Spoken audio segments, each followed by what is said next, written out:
各位同学，大家好。接下来介绍两个三角形另外一个相似性质 SAS 相似性质。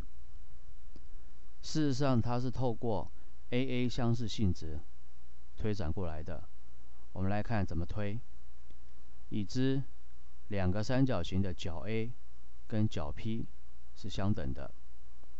另外，这两个角的夹边也会成比例，也就是 AB 比上 PQ 会等于 AC 比上 PR。在这两个条件之下呢，我们要证明三角形 ABC 会相似于三角形 PQR。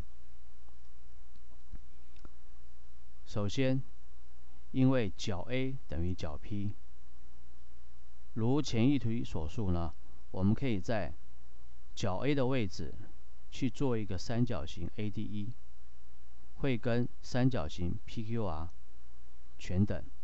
怎么做呢？因为角 A 等于角 P， 所以呢，我们可以在 AB 的上面去做线段 AD， 会等于 PQ。同时，我也可以在 AC 上面去做 AE， 它的长度呢会跟 PR 一样长。所以根据 SAS 全等性质呢，三角形 ADE 就会全等于三角形 PQR。那么接下来按照题目的条件 ，AB 比上 PQ 会等于 AC 比上 PR。那么由于全等的关系呢，因为 PQ 会等于 AD，PR 会等于 AE， 所以呢，它的比例式也可以写成 AB 比上 AD 会等于 AC 比上 AE。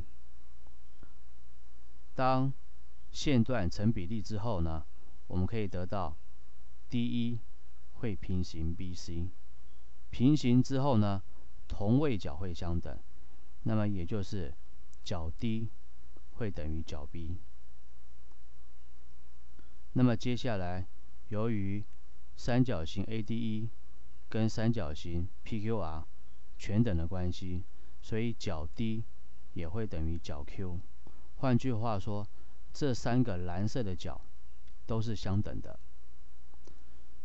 所以最后根据 AA 相似性质，角 A 等于角 P， 角 B 等于角 Q， 所以呢，三角形 ABC 跟三角形 PQR 会相似。